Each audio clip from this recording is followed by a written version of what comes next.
Hello friends, vanakkam and welcome to KG Kitchen. இன்னைக்கு Diwali Special சீரக சம்பா அரிசி use பண்ணி நாட்டுக்கோழி பிரியாணி நம்ம பண்ண போறோம். ரொம்பவே சுவையா வீட்லயே இதுக்கு மசாலாவும் அரைச்சு அந்த மசாலாவை யூஸ் பண்ணி இந்த பிரியாணியை கமகமன மணக்க பண்ண போறோம். இந்த தீபாவளிக்கு கட்டாயம் நீங்க பிரியாணி ட்ரை பண்ண போறீங்க அப்படினா இந்த மாதிரி ட்ரை பண்ணுங்க. ரொம்பவே சூப்பரா இருக்கும். வாங்க இத எப்படி செய்யறதுன்னு பார்க்கலாம். So நம்ம சேனலை நீங்க முதல்ல பார்க்கறவங்களா இருக்கீங்கன்னா Subscribe பண்ணிட்டு பக்கத்துல இருக்க பெல் ஐகானையும் கிளிக் பண்ணிட்டு ஆல் நோட்டிஃபிகேஷன் கொடுத்துக்கோங்க. அப்பதான் நான் அடுத்து போடுற வீடியோஸ் உங்களுக்கு நோட்டிஃபிகேஷனா கிடைக்கும். ஒரு pan எடுத்துக்கோங்க. pan நல்லா காஞ்ச பிறகு இதுல 1 டீஸ்பூன் அளவுக்கு பெப்பர், 1 டீஸ்பூன் அளவுக்கு சீரகம், 1 டீஸ்பூன் அளவுக்கு சோம்பு, ஒரு 3 டீஸ்பூன் அளவுக்கு கொத்தமல்லி விதை எடுத்துக்கோங்க.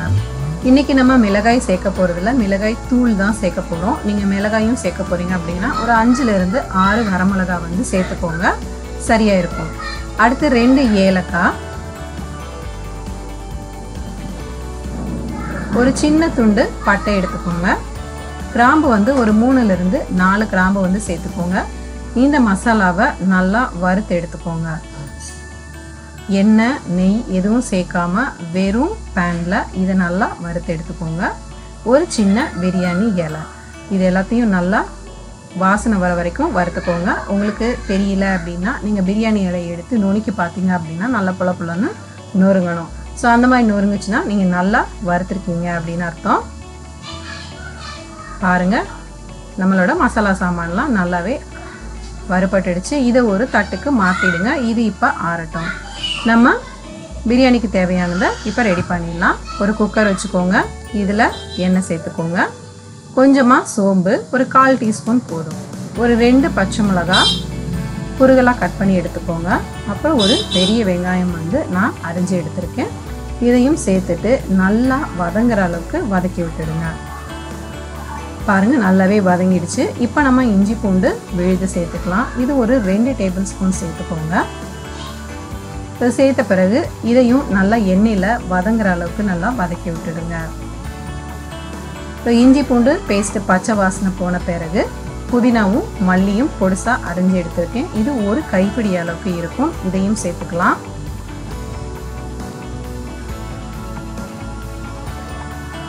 இது எல்லாத்தையுமே நல்லா வதக்கியாச்சு.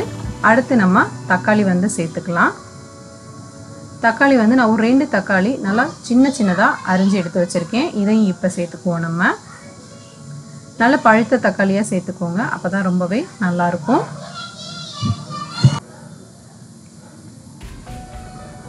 இப்போ நம்ம வறுத்து வச்சதை அரைச்சி எடுத்துகிட்டு வந்துடலாம்.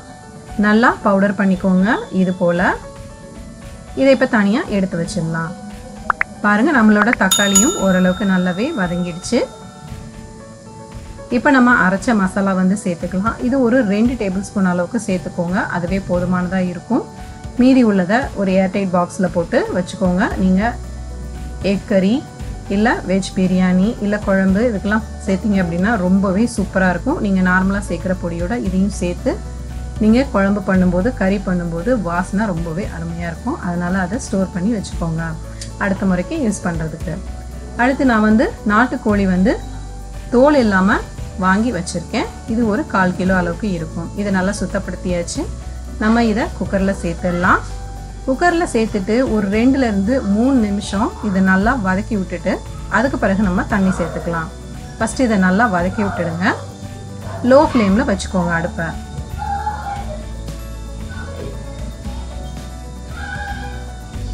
ஒரு 2 நிமிஷம் வதங்கின பிறகு ஒரு கிளாஸ் அளவுக்கு தண்ணி சேருங்க. அதுவே போதும்.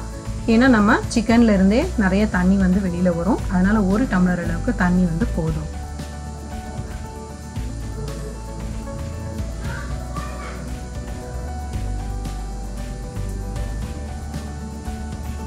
ஸோ இது இப்போ ஒரு 2 நிமிஷமா நல்லா வதங்கிடுச்சு. இப்போ நம்ம தண்ணி சேர்த்துக்கலாம்.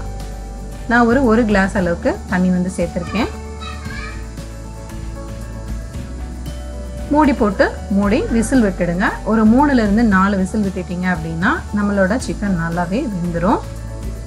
நீங்கள் பிரியாணி பண்ணும்போது நாட்டுக்கோழியோட அந்த தோல் பகுதியை நீக்கிட்டு வாங்கினீங்க அப்படின்னா ரொம்பவே சூப்பராக இருக்கும்.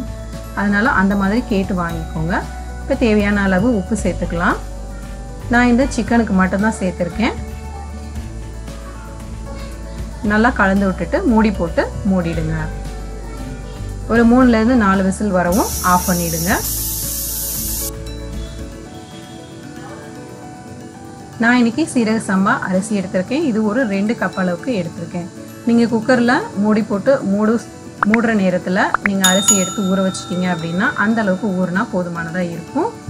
இப்போ நம்மளோட சிக்கன் வந்து எப்படி வெந்திருக்குன்னு பார்க்கலாம்.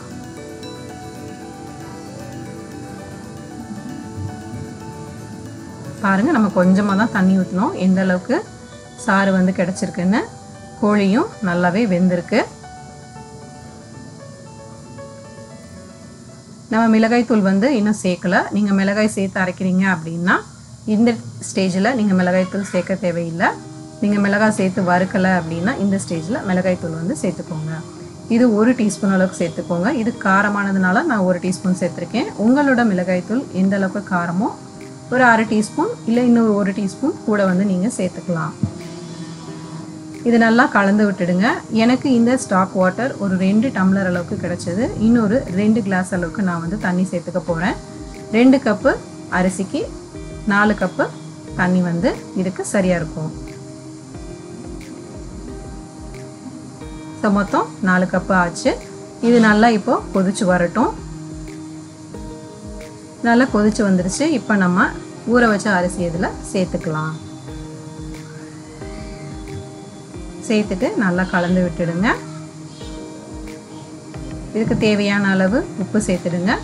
கொஞ்சமாக மல்லி இலை புதினா இலை தூவிட்டு மூடி போட்டு மூடி ஒரு விசில் விட்டுட்டீங்க அப்படின்னா அதுவே போதும். பாருங்க, ரொம்பவே சூப்பராக நம்மளோட நாட்டுக்கோழி பிரியாணி தயாராகிடுச்சு. ரொம்பவே சூப்பராக கொஞ்சம் கூட குழையாமல் அருமையாக கிடச்சிருக்கு. இந்த தீபாவளிக்கு இந்த நாட்டுக்கோழி பிரியாணியை நீங்கள் கட்டாயம் ட்ரை பண்ணி பாருங்கள். ரொம்பவே கமகமன்னு சூப்பராக இருக்கும். நீங்கள் ட்ரை பண்ணி பார்த்துட்டு உங்களுக்கு எப்படி வந்ததுன்றதை என்னோட கமெண்ட் பாக்ஸில் பதிவு பண்ண மறக்காதீங்க. இந்த வீடியோ உங்களுக்கு பிடிச்சிருந்ததுன்னா லைக் பண்ணிவிட்டு உங்களோட ஃப்ரெண்ட்ஸுக்கு ஷேர் பண்ணுங்கள். கேஜி கிச்சனுக்கு மறக்காமல் ஒரு சப்ஸ்கிரைப் பண்ணிடுங்க. நம்மளோட வியூவர்ஸ் அப்புறம் சப்ஸ்கிரைபர்ஸ், ஃப்ரெண்ட்ஸ் அண்ட் ஃபேமிலிஸ் எல்லாருக்கும் இனிய தீபாவளி நல்வாழ்த்துக்கள். தீபாவளியை சேஃபாக கொண்டாடுங்க.